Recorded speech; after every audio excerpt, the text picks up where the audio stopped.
everyone. As you all know, I'm Jill Masters, the founder of Project Atalaya. I decided to share one of my own stories with you. I have to admit that it's daunting thinking that now everyone will know, but the motivation is larger than the urge to hide. This story will also show you the power of social media, and I hope that one day someone who searches intramuscular hemangioma will find me online like I did the evening of the 27th of March 2017. I found a Facebook post where someone wrote about having the intramuscular hemangioma removed, and at 11:47 p.m. I sent a message that changed my life forever. Now, let me backtrack here to when I was about 14 to 15 years old. I had complained about severe pain in my leg for a long time, even prior to that. Every time my parents took me to the doctor, he would say that is groeipyne, meaning this is growth pains. These growth pains didn't end. They were just becoming worse. We went to various doctors, and at some point someone told my parents it's psychosomatic, meaning it was all in my head. This stayed with me. We continued looking for a reason to the pain, and at some point I started falling sporadically, which means I was just walking or standing, and then out of the blue I would fall. The pain is something I cannot explain. I don't know if you have ever had something inside your muscle that felt like it was eating it from the inside. This is what this pain felt like. So I started going for regular Voltaren injections to assist with pain management. The first time someone other than my parents believed me was in 2010. I was working for a doctor as a receptionist, and I fell while talking to someone. I was standing one moment and the next moment I fell. He believed me. He was the first doctor that told me it cannot be in my head. He referred me to a surgeon, and that was where they done the first MRI. They saw something there, and they said it looked like a growth, and told my parents that they will amputate my leg and all the pain would be gone and I would be able to go on with my life. It was called an intramuscular hemangioma, which is a benign tumor found in 0.8% of the population. It is extremely rare. I was 19 years old, and my parents refused for them to amputate my leg. They said there must be another option. I'm so grateful they done that. I was then sent a few years later to a vascular surgeon at Cape Gate. What a great guy. He made the effort to explain to me what was going on. He told me that I had a benign tumor in my leg that had many small vessels feeding it, and like a honeycomb, it had little holes in it. He gave me a letter that said that it's really there. He also gave me two options. The one was to inject me with something that I can't remember the name of, that would shrink my muscle, but it would grow back. The tumor would grow back, and it wouldn't kill the whole tumor. It would also affect my ability to walk. The second option was to try and block the vessels, but he said that this most likely would not work as he could not block so many little vessels. He said that his specialty was bigger vessels, so such small vessels would be really hard, and it could lead to blood loss, and it might affect my ability to use my leg. This man monitored me for a good few years. Every second year he sent me for an MRI, and the benign intramuscular hemangioma had grown to 7 centimeters long and 3 to 4 centimeters wide. All these things took place over a few years, and then at this point I get married. I go for 2 injections the week before my wedding so that I'm able to make it through my wedding day without falling. Prior to this, I must mention that I tried to brake while driving one day, and my leg at the moment didn't want to work. I ended up in the middle of the road on voortrekker, and miraculously everyone stopped around me. They hooted and shouted, but they didn't drive into me. One day my husband and I went back to the doctor at Cape Gate, and he told me that he would not be able to see me any longer. He said that there was nothing he could do for me, and that I had to do pain management for the rest of my life. That day, I just cried. My heart was broken. We went for breakfast afterwards, and I could not stop crying. I did not know where to from here. After that, my leg just got significantly weaker. I had to get a walking stick. I would fall in public. I ended up in Durbanville Mediclinic after a fall. When I told the doctor that I had an intramuscular hemangioma, he told me, "Where did you hear this? It cannot be true."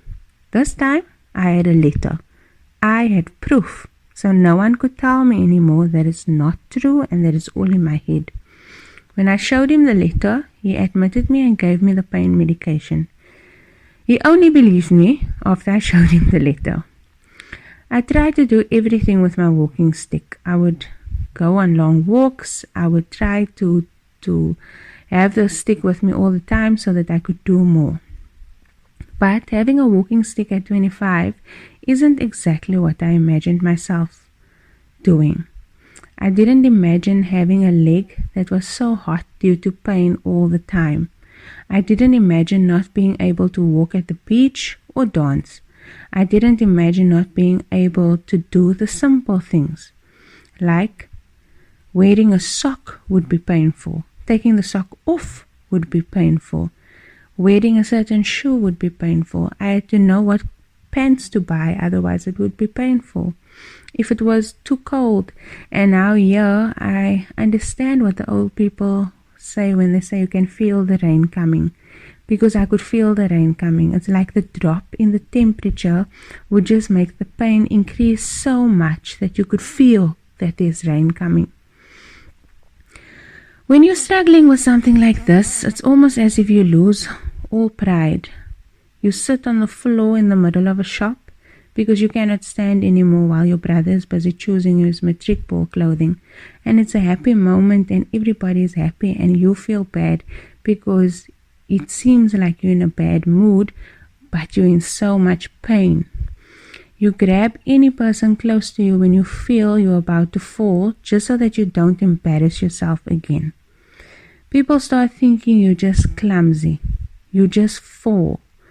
So now you just start to learn to laugh about it. Because how do you explain something that nobody can see? And how do you continuously explain yourself? At that point, I had read every academic article there is on an intramuscular hemangioma. I knew chances of any assistance was slim. One night I told my husband, "I'm done praying for an intervention. I'm done. I cannot anymore." And he told me he'll continue praying. He said, "It's fine for you to feel weak and to feel like you're losing your faith, but I will continue praying. Because I know God will help us. You just take care of you." And I know it's my husband's prayers, my parents' prayers, and the people who were very close to me, whose prayers set the following into motion.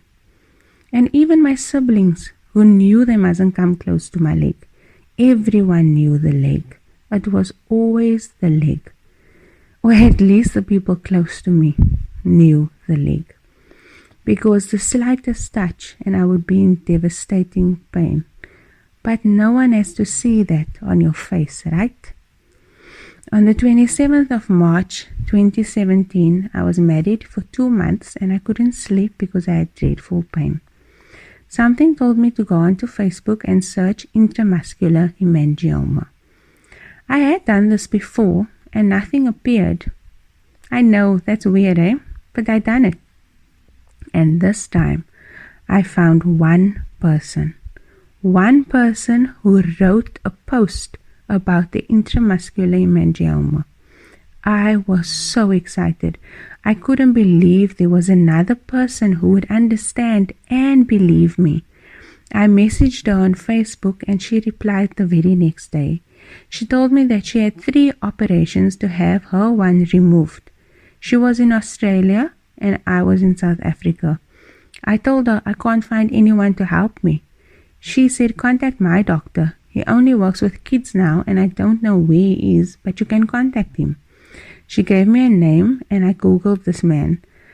I found his place of employment and I wrote an email explaining my condition. I took a long shot at it. I sent it to the hospital that I found he worked for and asked them if this doctor still works there, could you please send him my email? On the same day, I got an email back from this man saying I must send him my MRI scans. He confirmed that the intramuscular hemangioma was there and that it was large. He told me that if they remove the muscle it was in, that would be the best option to alleviate pain and all the other symptoms. He was in Australia. He then said he will find a doctor in South Africa and he will show the doctor how to do the operation. He knew no one in South Africa, but he had a friend who was also a doctor that moved from South Africa to Australia many years ago. He emailed this friend and told him my story. This friend said that he would find someone in South Africa if I was willing to travel to any province in South Africa for the operation. I said I would go anywhere if you can just find me a doctor willing to help me. He then emailed me to say he found someone in Cape Town who was willing to do this. How amazing is God? I live in Cape Town. They then sent the plastic surgeon my scans. I went to see him. All the plans was put in motion, and on the 5th of June 2017, they removed the hemangioma and the right gastrocnemic muscle. On that day that I was pushed into theater, my husband started his new job. And as a result, he was able to take care of me throughout my recovery, as this job allowed him to work from home. At the time, we were only married for 4 months. But look how God works. He was busy with his new job for my husband before we even knew that we were going to get an opportunity for me to go for operation. They told me before the operation that I might have one leg thinner than the other after the operation, that I might struggle with driving as my foot wouldn't be able to bend, that it might take 3 to 6 months for me to get back to normal, meaning that I would be able to walk and drive and do all the normal things. They said that they would use a tourniquet during the operation, but the chances was there that I could start bleeding out. How does your husband of 4 months start a new job, knowing all of this in the hospital passages? The operation went on for 3.5 hours, which was longer than they anticipated. I had asked my doctor before we went in, can you please keep it for me? I want to see it and I want to see what this looks like. And I wanted to know that it was real. When I woke up in recovery, the first thing I done was grab my leg. The male nurse grabbed my arm and said, you're going to pull the pipes out. Don't do that. We had to leave pipes for the clots to come out. I asked him, did you manage to get it out? Did they take all of it out? And he said, yes, ma'am, everything is out. And I fell asleep again. When my doctor came to see me, he said it was 7 centimeters long and that it had calcified clots on the inside that was like clots made of bone. I asked him, where is it? I want to see it. He told me that when they removed the muscle, or what was left of it, everything was sent away for testing and measuring. He took a picture during surgery for me and showed me how big it was on there. He also sent that picture to the doctors in Australia and explained the operation, how the operation had gone to them. Prior to that, the doctor in Australia and my doctor had met over Skype calls and stuff to discuss the operation. Apparently, my muscle was non-existent on that side as the tumor had stopped blood flow.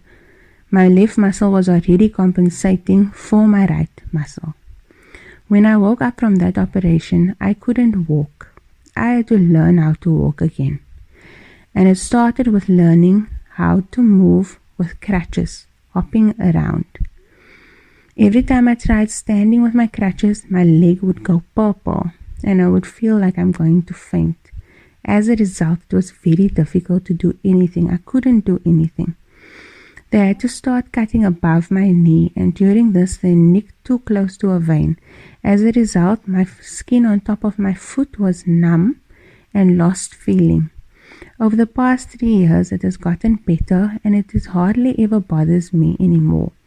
During recovery, That section above my knee where they had cut too far developed slough, which was like pus-filled areas, as there was no blood flow to the skin. Every second day I had to go see the nurse to put on new special wrapping. I was desperate to walk again. I'd done all my exercises. The physio in hospital told me if I allowed the other muscles in my leg to weaken, I would never use my leg again. And I was desperate for that not to happen. I pushed myself very hard, and through that pain, my leg couldn't go down. My foot couldn't be flat on the surface. It was like a ballerina foot the whole time. I was on my toes because everything had pulled up. All the muscles had pulled. And I had to teach my foot how to go flat again. And that was extremely, extremely painful. After I got my foot to go flat again, I had to teach my leg how to move my foot back and forth. 4 weeks later, I went to my doctor's office for a checkup, and I jumped on the bed. He was laughing and couldn't believe what he was seeing. He said, "Well done. I cannot believe you got this right so fast. Remember, they told me that it would take 3 to 6 months for me to get back to normal."